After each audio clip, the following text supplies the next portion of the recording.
I've structured my life now to create as many rituals as possible throughout the day. And I'm even training my 10-month-old daughter the same way. You know, she sleeps at a certain time, she eats at a certain time, we take her for a walk at 5 o'clock in the evening every day at 5 p.m. She bathes at a certain time, just to train the rituals. And rituals shape the subconscious mind. People come up to me and they hold their cell phones at me and they go, these things are ruining our lives. Right. And my response always is, absolutely not. Right. What's ruining your life is your inability to exercise discipline around the use of your technology. That's what's ruining your life. Because the technology ends up using you. Exactly. The technology is beautiful. I can call my mother in Australia and see her in literally 5 seconds. It's amazing. How amazing is that? It's your inability to exercise discipline around the use of technology is what's ruining your life. The technology itself is not bad, right? And it's having an effect on, we're letting it affect our focus and our concentration. Exactly. Because every like, share, comment, cat video, this dopamine flood, and we have this monkey mind. I always tell people the reason they're so good at distraction is because that's what they practice all day long. You become good at whatever it is you practice, right? The mind has no ability to know the difference between what's right and what's wrong. If the mind knew, I'd be perfect. It would tell me not to eat the bowl of fries, to tell me to eat a salad, to exercise so much a day, how much water to drink, how much to sleep. And my mind doesn't know, right? It relies on me to tell it what's important, and then it can tell me then what's important. And because of that, people practice distraction 10 hours a day, 14 hours a day, 15 hours a day. And like you said, after 6 months, they're an expert at distraction. So imagine if you've been doing it for 20 years. I define concentration as the ability to keep my awareness on one thing for an extended period of time. So if I can keep my awareness on you for an extended period of time, I'm concentrating. If my awareness drifts from you to something outside, to the sound I hear, then I'm being distracted. So every time my awareness drifts away, I bring my awareness back. I use my willpower, my mental muscle to bring my awareness back, hold my awareness on you. My ability to do that is my ability to concentrate. So now that we've defined what concentration is, then the next step is, how do you practice concentration? And one simple task I tell people is to practice doing one thing at a time. Keep your awareness on one thing at a time. So if I'm having a conversation with Jim, then I give Jim my undivided attention. I keep my awareness on him.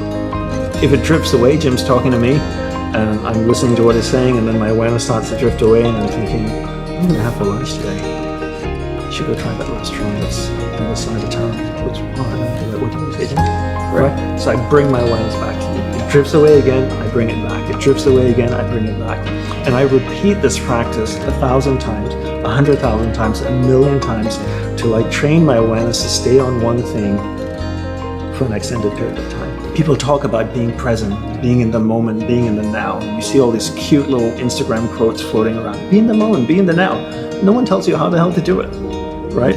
You can't be in the moment if you can't concentrate. The ability to be present stems from being able to be concentrated. And put your awareness on something or someone for a certain period of time. Exactly, yeah. So how can I be in the moment here with you if I can't concentrate? So everybody talks about the end product, which is be in the moment, be present, be mindful, mindfulness, right? I mean, sold like, bottled water everywhere. But they don't teach you concentration. You can't be mindful unless you concentrate. Mindfulness is a byproduct of concentration.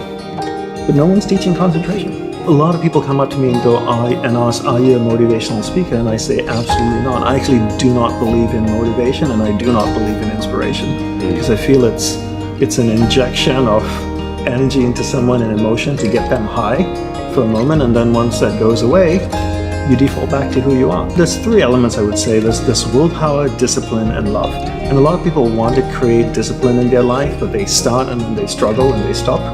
And I feel like the driving factor behind discipline is love. When you love something and you're passionate about it, then you want to discipline your life more so that you can have more of that love. So I say discipline is the byproduct, whereas willpower is what's needed to create that structure. But the base of it is love.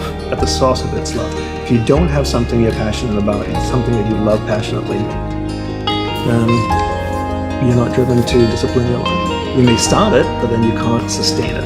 What you want to figure out is, this is getting a little bit deeper. What is your purpose in life, and what's your passion in life, right? And once you figure out that passion, that love, that's the driving factor of your life, then it's so much easier to discipline your life. It's really easy to start something, but to finish something takes tremendous amount of will, right? At the start, everybody's inspired, they're full of enthusiasm and energy.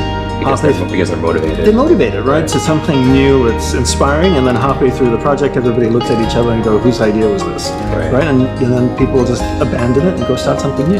Whereas in the monastery, we were trained that all the simple tasks throughout the day, from making the bed to putting away your cups or washing your breakfast dish in the morning, you come into the house and you take your shoes off, instead of kicking it to the side, you can put them neatly. It takes an extra 5 seconds, but you're finishing the process of coming home, right?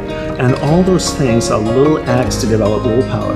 Imagine if you're taking a pebble and putting it in a jar every time. 2 weeks later, the jar will be filled with pebbles. So I looked at the tasks throughout the day, finishing those tasks as opportunities to develop willpower.